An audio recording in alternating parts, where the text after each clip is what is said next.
Здравствуйте, саламатсыздарбы. Продолжаем читать «Богатый папа, бедный папа». Бай ата жана кедей ата деген китепти окуун улантабыз. Если вы только присоединились к чтению, предлагаю вам начать смотреть с первой серии чтения этой книги. Эгер эми кошулган болсоңуздар, бул китепти окуунун биринчи бөлүгүнөн баштасаңыздар болот. На нашем канале есть плейлист. Вот на этом плейлисте есть список видео, где я читаю разные тексты, и там есть как раз таки, там еще есть и плейлист, где есть «Богатый папа, бедный папа». То есть плейлист под названием «Богатый папа, бедный папа». Ушундай «Богатый папа, бедный папа» деген плейлист бар. Ушундай аты ушундай. Ушу жерден башта көрсөңүздөр болот. Бұл тексти, китепти башынан окуган жеримчи. Давайте читать. Анда эмесе окуйлу. Сначала прочитаем, будем переводить позже. Тот из моих отцов, который вскоре разбогател, объяснял, что как только человек произносит «я не могу себе этого позволить», его мозг автоматически отключается. Это очень важно. Я сейчас прям себя вспомнил. Он не имел в виду, что нужно покупать все подряд. Он свято верил в упражнения для мозга, самого мощного компьютера в мире. Он любил повторять: «Мой мозг становится сильнее с каждым днем, потому что я его упражняю. А чем он сильнее, тем больше денег я могу сделать». Заявление «я не могу себе этого позволить» он считал верным признаком умственной лени. Ушул жерге чакыруу тууралуу өтө жакшы маанилүү нерселер айтылды. Мен өзүмдү дагы эстеп кеттим бул жерде. Тот из моих отцов, который вскоре разбогател, объяснял, что как только человек произносит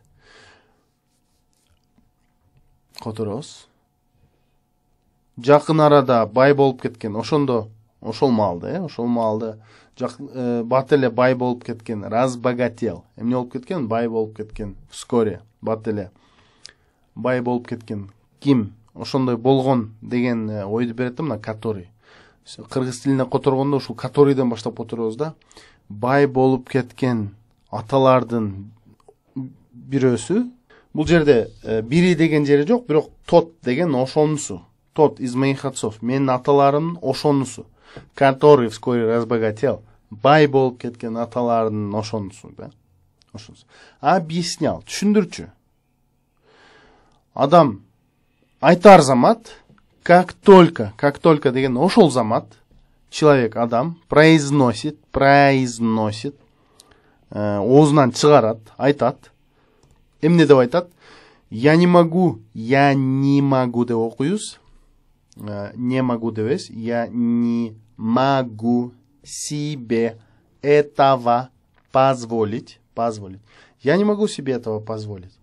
Мен муну өзүмө ала албайм. Бул жерде позволить деген мындай өзүмө бере албайм, өзүмө бир нерсе кыла албайм деген көп маанилерге да. Мисалы үчүн сиз бир нерсе мүмкүнчүлүгүңүз жок экенин билдирген сөз да, позволить. Уруксат бере албайм өзүмөчү. Я не могу себе этого позволить. Мен өзүмө аны ала албайм. Эгер ушинтип айтса, деп айтчу экен да. Мен муну кыла албайм, өзүмө ала албайм. Его мозг автоматически отключается. Анын мээси автоматтык түрдө автоматически отключается. Өчөт. Автомат түрдө өчөт. Эгер мен өзүмө ала албайм деп айтсаңыздар, демек мээңиздер өчүп калат экен да. Сразу мээңиздер өзүнө чектөө коет экен. Ала албайт экен депчи. Он не имел в виду, что нужно покупать все подряд. Имел в виду деген ушундай мааниде айтты. Баарын подряд алыш керек деп айткан эмес деген ойда котормосу ушул сүйлөмдүн. он не имел в виду. Ал андай мааниде айткан жок. Ушул имел в виду деген бир кандай мааниде айтып да, мисалы үчүн бир нерсе айтып, башка бирөө башкача түшүнгөн болсо, анан аны сиз сен түшүнбөй калыпсың, мен башкача айттым эле, бул ойду айттым эле дегенде, ошол ойду мисалы үчүн я имел в виду деп туруп, анан ошону түшүндүрөбүз да. Я имел в виду вот это, не вот это депчи. Я имел в виду. Мен мындай айттым эле, мындай ойду айттым эле.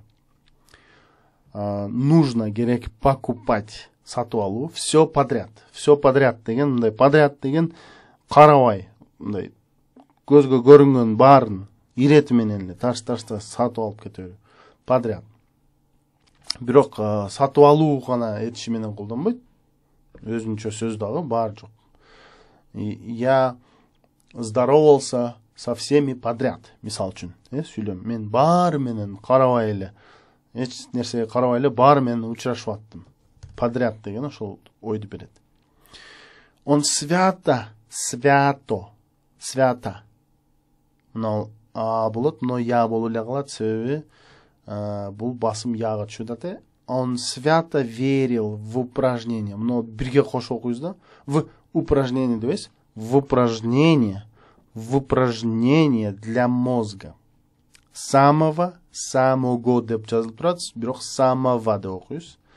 Самого мощного компьютера в мире. Самого мощного компьютера в мире.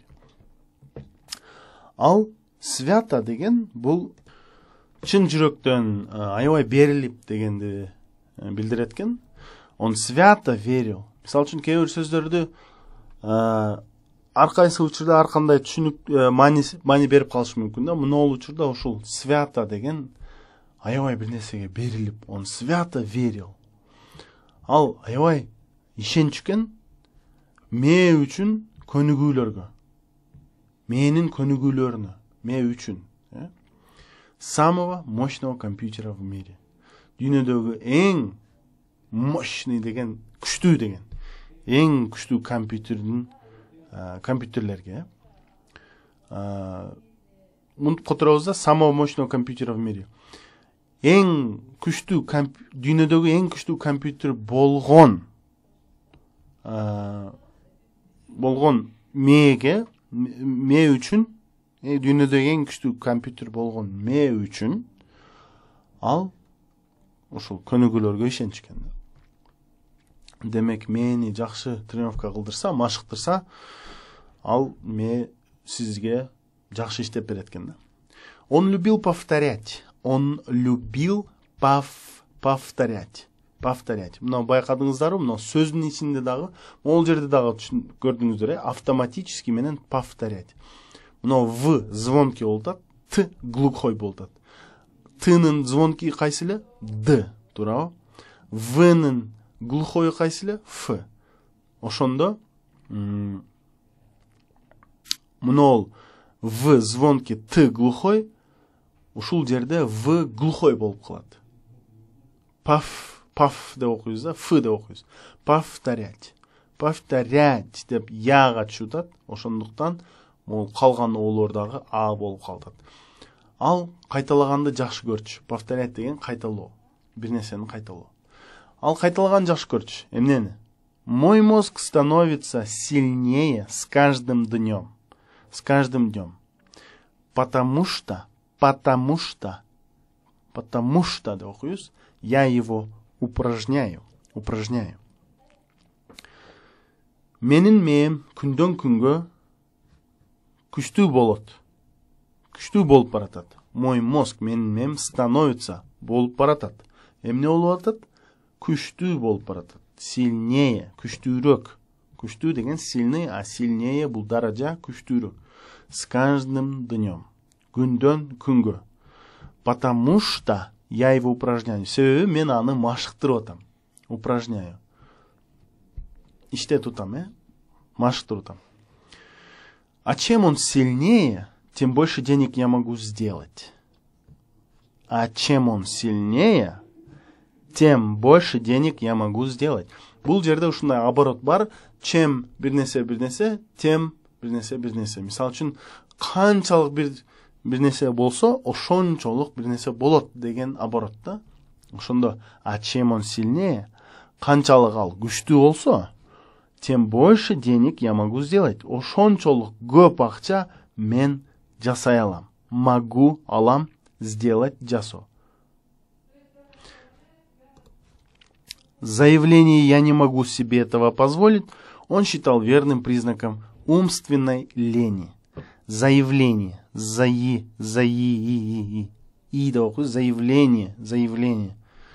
Я не могу себе этого позволить. Мен өзүмө аны ала албайм. Мен өзүмө аны алууга уруксат бере албайм деген айтуу деген сөз ал акылдын мындай жалкоолугунун бир белгиси катары эсептечкен да. Он считал, мына считалды окуйбуз. Он считал, эсептечкен верным, чыныгы, верным признаком белгиси умственной акыл ой, умственной лени, жалкоолук. Ошо акылдын жалкоолугунун бир белгиси катары эсептечкен да. Мен өзүмө ала албайм деген мындай кой кыла албайм. Чын эле мындай карап көрсөк, мен мисалы үчүн көп укчумун да. Эгер адам колундагы акчадан, мисалы үчүн биз бир адамды алып көрөлү. Бир адам мисалы үчүн айына 50 000 акча тапса, анан ал билет да 50 000ди айына каяка коротконун, бул жака кетирем, мындай кылам, тигиндей кылам депчи. Эгер ал адам кокустан бир башка күтүлбөгөн бир акча коротуу чыгып калса, мисалы үчүн бир нерсе алыш керек же бир жака коротуш керек же бир нерсе кылгысы келет, ал коркот экен да коротууданчы. Себеби коротсом мен болду, мен болгону ушул эле акчам бар, мен корото албайм депчи. Себеби мен ушунча эле табам. Эгер ошо мен уккамда, эгер ошол коротуудан коркпой эле корото берсеңиз, о акчаңыз жок калат, туурабы? Бирок мээңиз ойлоп баштайт экен да. Так, акчам калбады, эми каяктан тапсам? Каяктан иштеп тапсам? Деп жаңы акча табуу жолдорун иштеп баштайт экен да. Жаңы акча табуу жолдорун издеп, сизге ушундай жардам берип баштайт экен да. Ошондуктан мээ бул биз өзүбүзчө ойлойбуз, бул жөн эле бир орган депчи. Бирок мээ өтө бир мындай сыйкырдуу, бир сырдуу бир орган экен да. Ошону мен өзүм түшүндүм. Сиздер дагы кандай кабыл алсаңыздар, жазып койсоңуздар болот. Продолжаем. Улантабыз. Хотя оба моих отца много работали, я заметил, что когда речь заходит о денежных вопросах, первый начинает упражнять свой мозг, а второй его усыпляет. Со временем финансовое положение у одного из них становилось все лучше, а у другого все хуже. Примерно так же углубляется разница между тем, кто регулярно посещает тренажерный зал, и тем, кто целыми днями сидит на диване и смотрит телевизор.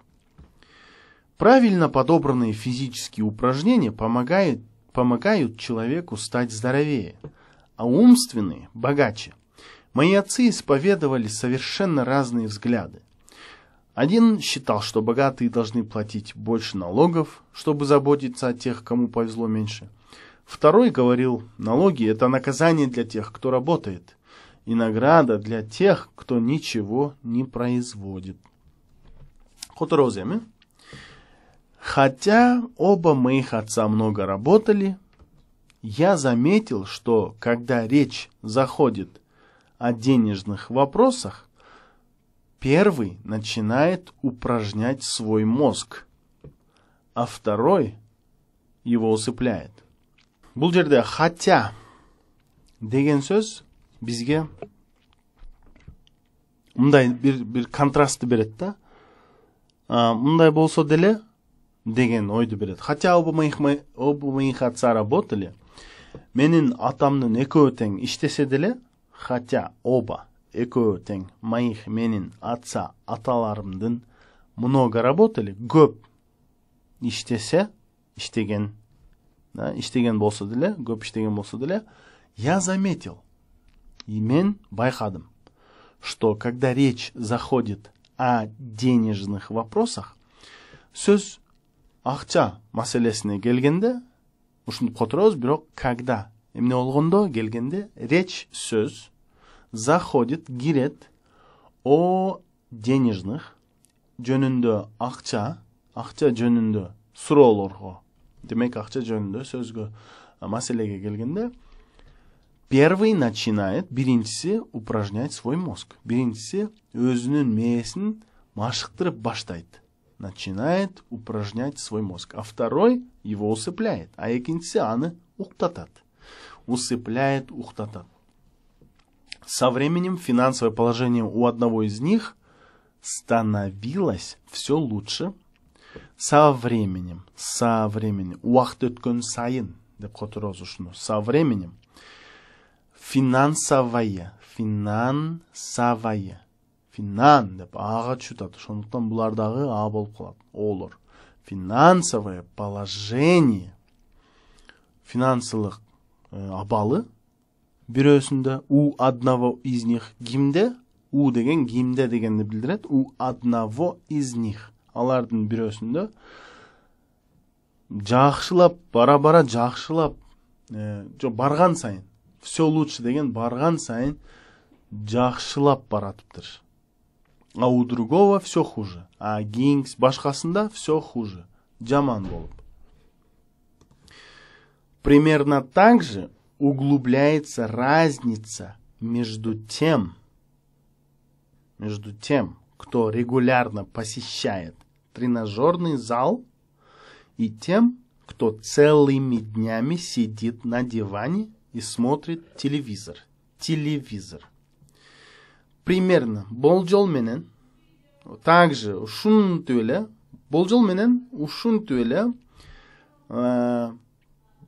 регулярдуу түрдө дайыма машыгуу залына барган менен жана кечке диванда отуруп телевизор көргөн менен айырмачылык ушинтип тереңдейт. Вот да, ушул сүйлөм ушундай которобуз да. Болжол менен ушундай болуп, машыгуу залга барган адамдын жана кечке диванда отуруп телевизор көргөн адамдын ортосундагы айырмачылык тереңдейт. Которуп алдык, эми ар бир сөздү которуп көрөбүз. Примерно так же деген түшүндүрдүм. Примерно болжол менен так же ушинтип, мына ушинтип углубляется, тереңдейт, ылдыйга кетет, тереңдейт. Разница деген айырмачылык между ортосунда тем, кто ошол ким менен, тем ошон менен, кылган менен да, могул жерде айттым го, машыгуу залга барган менен, тем кто, ошо ким менен, барган менен, тем кто. Регулярно, дайыма, регулярдуу түрдө посещает, барып турат, посещает. Тренажерный дебес, тренажерный. Но ё болот, тренажерный, його чутат, тренажерный зал деген зал. И тем, кто целыми днями, кечке, целый день деген кечке, то есть бир күн толугу менен, целыми днями, кечке, ушуна ой берет, сидит, отурат диванда и смотрит телевизор, жана телевизор көрөт. Правильно подобранные физические упражнения помогают человеку стать здоровее, а умственные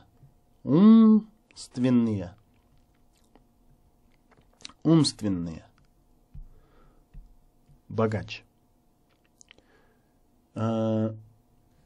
Туура коюлган физикалык көнүгүүлөр адамга ден соолугу чыныраак болуш үчүн жардам берет, а умственные физикалык көнүгүүлөр адамдын денесине жардам берет, а акыл көнүгүүлөр байыраак болгонго жардам берет деген ойду берип атат ушул сүйлөм.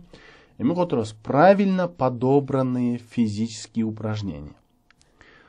туура коюлган же тандалган, подобраны, туура тандалган физические упражнения, көнүгүүлөр помогают, жардам берет человеку, адамга стать здоровее. Эмне болгону? Ден соолукта болгону. Здоровее деген мындай жакшыраак болгону да, ден соолугу жакшыраак болгонго, стать болгонго. А умственные упражнения, бул жерде упражнение деген сөз берилген жок, бирок ошол умственные упражнения деген словосочетанияга айтылып атат да, ошого тийиштүү болуп атат. А умственные богаче. Акылга байланыштуу көнүгүүлөр богаче, стать, помогают человеку стать богаче, адамга байыраак болгонго жардам берет. Мои отцы исповедовали совершенно разные взгляды. Мои отцы исповедовали совершенно разные взгляды. Исповедовать деген бул кызыктуу сөз. Мындай дин тутуу дегенди билдирет өзү негизи, исповедовать. Мои отцы исповедовали совершенно разные взгляды. Бул жерде эми ошол сөздү бул ар түрдүү көз карашка колдонуулуп тур да ушул сөз. Менин аталарым совершенно такыр эки башка көз караштарды тутушкан, карманган, көз караштарга карманган. Исповедовали совершенно разные взгляды. Один считал, что богатые должны платить больше налогов, чтобы заботиться о тех, кому повезло меньше. Один считал, бирөөсү ойлочу. Бул жерде считал деген эсептечү эмес, ойлочу, Бирок эсептечү десеңер деле, мисалы үчүн саначу эмес да, туурабы? Бир нерсени канча болот экенди эсептечү эмес да, мындай ою ошондой болчу, ойлочу. Бир нерсе ошондой экен деп ойлочу. Эсептечү десек да болот, Бирөөсү эсептечү, азыраак жашоодо азыраак мындай тагдыры андай деле жакшы эместерге жардам бериш үчүн байлар көбүрөөк салык төлөш керек деп эсептечү. Ушундай котордук сүйлөмдү. Эми сөзмө сөз которобуз. Один считал, айттык, что богатые должны платить больше налогов. Байлар платить должны. Керек төлөш керек, көбүрөөк салык, чтобы эмне кылыш үчүн, заботиться, караш үчүн. Заботиться деген бирөөнү караш үчүн, бирөөнү ойлош үчүн, бирөө мындай жоголуп кетпеди экен, же кыйналбады экен деген ойду берүү да, заботиться. Чтобы заботиться о тех, кому повезло меньше. Кому повезло меньше. Жашоодо азыраак мындай тагдыры жаманыраак деп котордум, мындай тагдыры татаалдарга деп котордум, бирок повезло деген, ушундай вести деген неме бар да, этиш бар. Бул жолу болуп калуу. Ошол жашоодо азыраак жолу болгондорго жардам бериш үчүн байлар көбүрөөк салык төлөш керек экен деп эсептечкен бир атанын бирөөсү. Второй говорил, экинчиси айтчу, налоги — это наказание для тех, кто работает, и награда для тех, кто ничего не производит. Экинчиси айтчу экен, салык бул иштегендерге жаза, наказание деген жаза, иштеп жаткандарга жаза, жана эчтеке чыгарбагандарга белек. Ошентип эсептешкен да. Один отец советовал: учись прилежно, и ты сможешь работать в хорошей компании. Второй говорил: учись прилежно, и ты сможешь купить хорошую компанию. Бир ата кеңеш берчү экен, советовал, кеңеш берүү. Учись прилежно, жакшы оку, и ты сможешь работать в хорошей компании. Жана сен жакшы компанияда иштей аласың, сможешь, келер сакта иштей аласың. Работать, иштей, в хорошей в хорошей компании. В хорошей компании. Жақсы компанияда. Второй говорил, екінші сәтчикин, учись прилежно, и ты сможешь купить хорошую компанию. Жақсы оқу, жана сен жақсы компанияны сатып ала аласың. Ушинтип айтышкен. Аябай көп ушундай кеңештери бар, аны кийинки видеодо уланталы. Надеюсь, вам понравилось. Если есть вопросы, пожалуйста, оставляйте. И мы продолжим в следующем видео.